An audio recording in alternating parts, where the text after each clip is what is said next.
That's why Nicodemus doesn't exist before John. Like, where is this Nicodemus character? He's an invented character. He's not real. That's why he's only in John.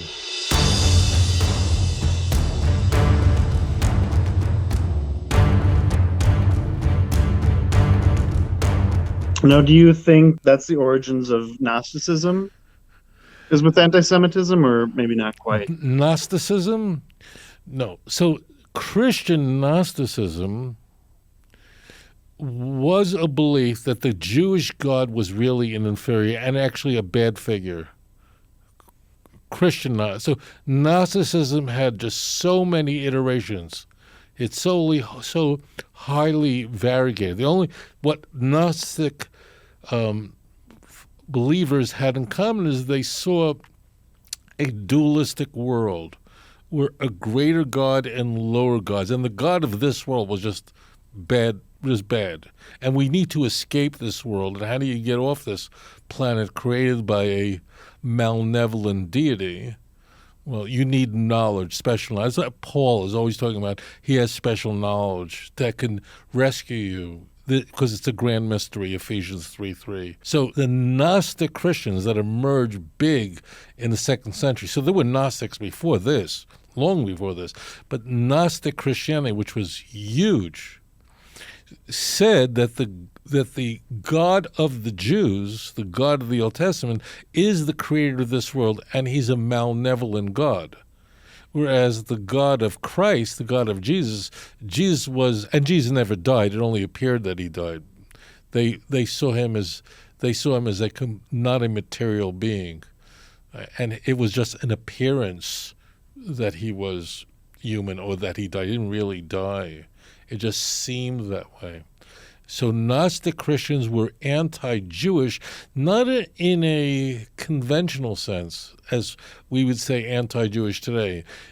Of course, their views would have inflamed anti-Semitism, certainly, but their view was theologically more amped up, and that is that this whole world was created by the God of the Jews. The Jewish Bible, the Old Testament, was not a holy book at all, because it was inspired by a malevolent God, the God of the Jews. And Christ was here not to die for anyone's sins, but to impart gnosis, knowledge, so that you can escape this world of the Jews. And Jesus was never even crucified. It appeared that he died, but he could possibly die because he was completely a spirit. So that's what Gnostic Christianity was right at home with anti-Jewish views.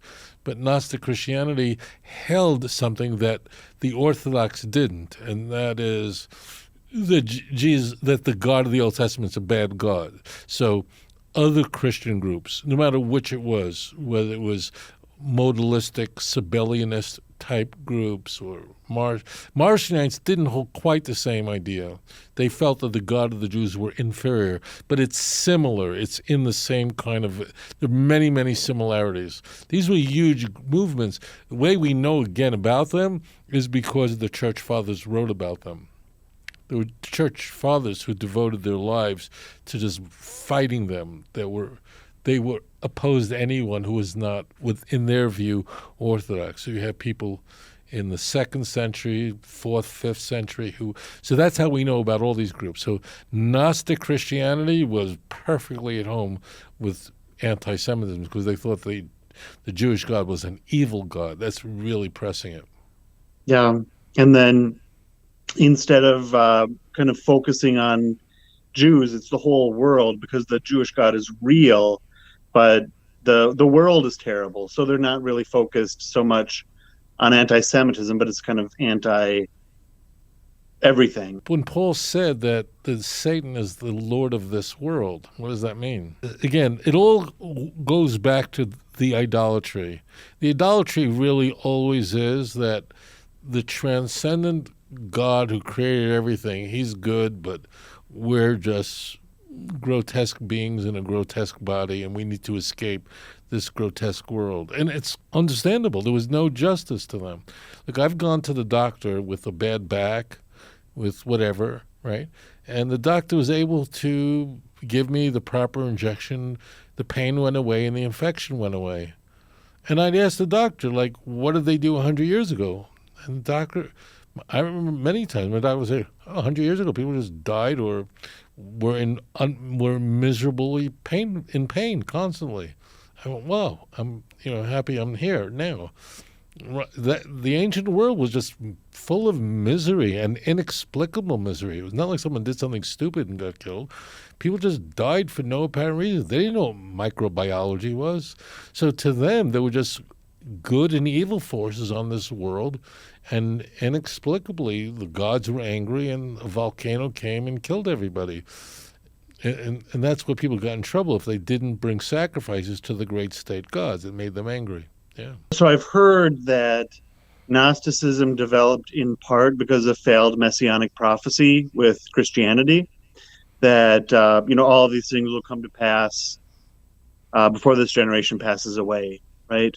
Would you say that the seemingly failed messianic prophecies of Christianity, do you see theological implications in that, or do you see maybe that's where Gnosticism came from? Gnosticism was around long before the gospel. So the passages you're referring to are in Mark chapter 9, Mark chapter 13. We find it in the other gospels that this generation will not pass away before these things occur. There are many of you standing here who will not taste of death until you see everything happen in this great power. Of course, those things failed. They didn't occur. They didn't take place. So Christians had to deal with these questions. Some of them thought that maybe they were happening in some mysterious way at the time, which we can't see. There are people to this day who believe that. There are people who just wanted to ignore that, and that was more John. John tried to solve that because you don't have that kind of stuff in John.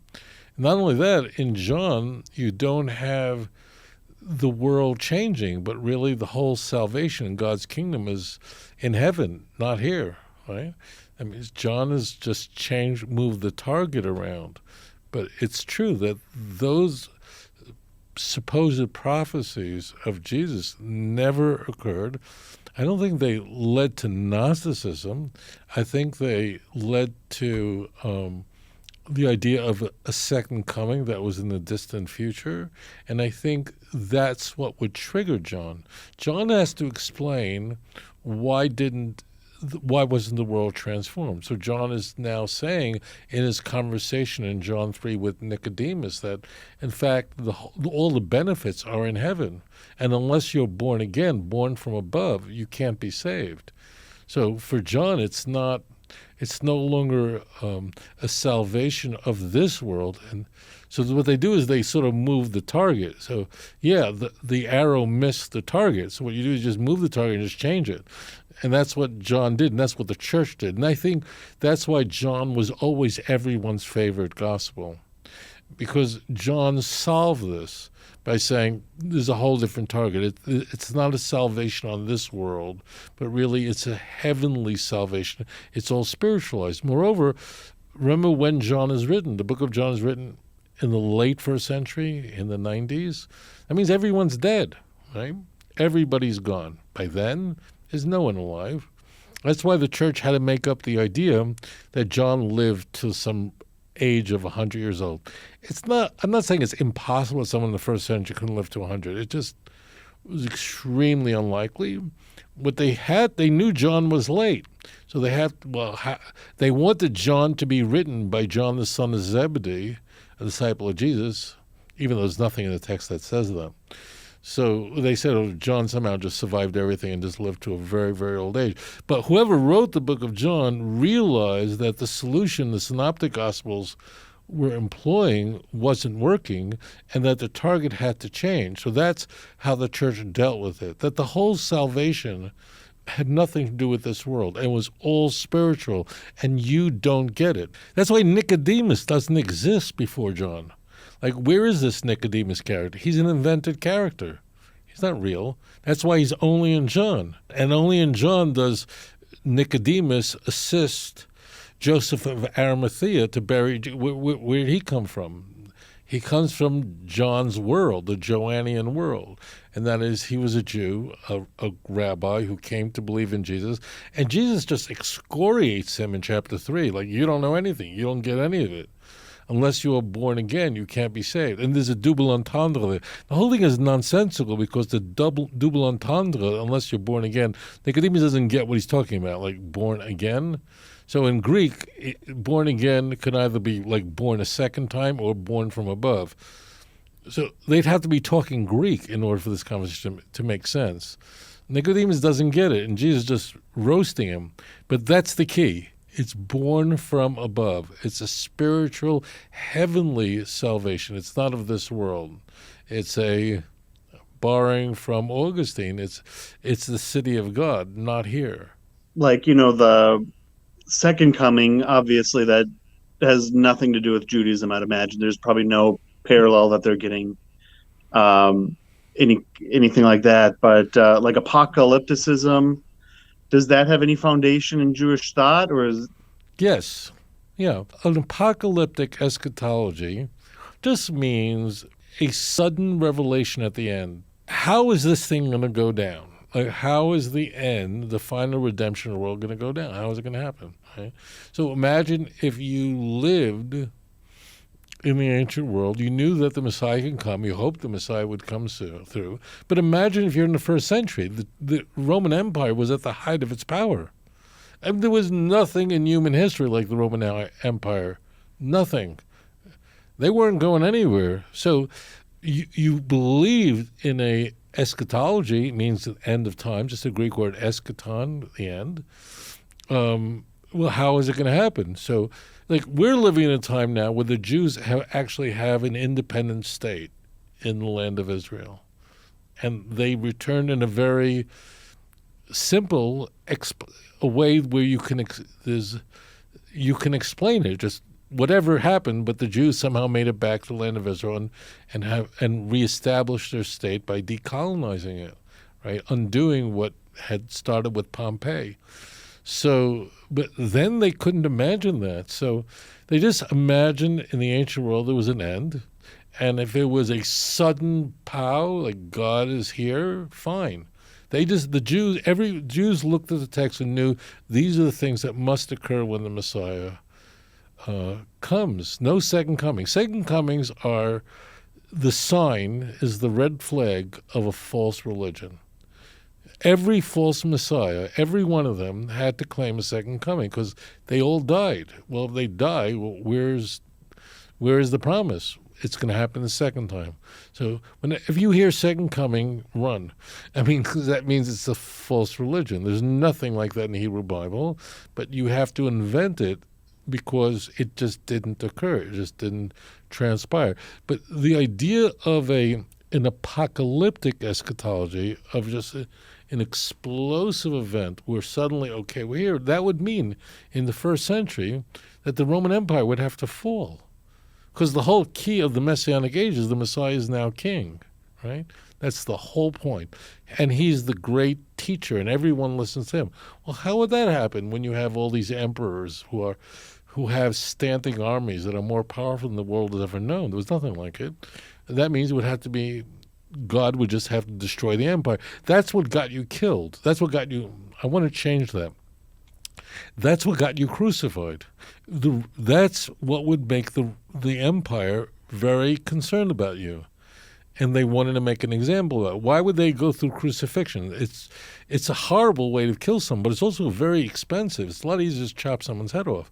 They wanted to make an example of you because you were, in their view, encouraging insurrection against the empire. That was the worst thing you can do. So that made an example out of you.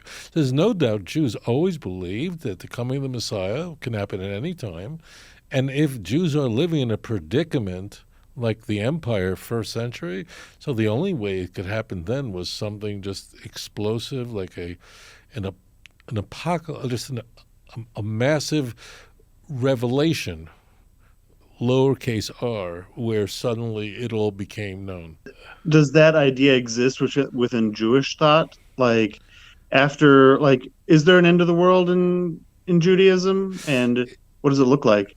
It's the end of an epoch, a nation returning back to its land with a king from the Davidic house who all nations will listen to, and all the peoples of the world will recognize him as a person who speaks in the name of God. He will rebuke the nations, and they'll listen to him immediately. They'll take their swords and turn them into plowshares and spears into pruning hooks. War will come to an end because in the view of the Hebrew Bible, the underpinning of war is really a discord over belief and faith. And therefore, if people were of the same accord and all believe in the God of Abraham, Isaac, and Jacob, they would immediately stop fighting with each other. He doesn't have to do any miracles at all. There's no mention anywhere in the Hebrew Bible that he is going to perform a miracle. Doesn't mean he won't. It's just really unimportant to the Hebrew Bible. The key is that he rebukes the nations, the Jews return back to their land. Eventually they build a temple. All the nations recognize the Jewish faith as the only true faith. And then it's followed by the resurrection of the dead for the faithful. So if you're living under the Roman Empire, if you thought the Messiah can come imminently, you had to believe that there was an apocalyptic eschatology where just God's power would come and just destroy the enemies of Israel. If you live in a time like today and you're a religious Jew or a believer in the Jewish faith, you would say that nations come up against Jerusalem. And as it turns out, like there's a lot of nations that just want to destroy us for some reason. And then they'll be defeated, which will be followed by the coming of the Messiah. The end game is everyone worships one God, and Jerusalem will be the center of the world. Out of that will come forth all the Torah. There'll be a complete ingathering, the building of a temple. That's it. That's the end game. How you get there, that's complete chaos. So the world essentially keeps going forever? Yes, very much so. And this must occur by the year 6000. We're now in the year 5783, right? From Adam. So that must happen before the year 6000. And then the world keeps going on. That's correct. People still have babies, getting married, having children. They're just worshiping one God. There's no longer discord between nations.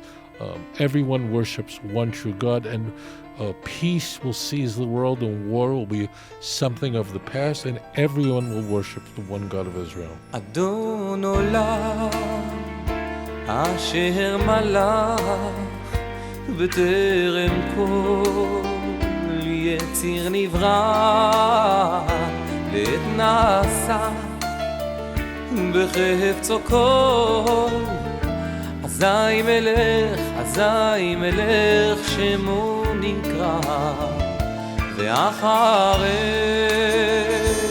ככלות הכל לבדו ימלוך נורא והוא היה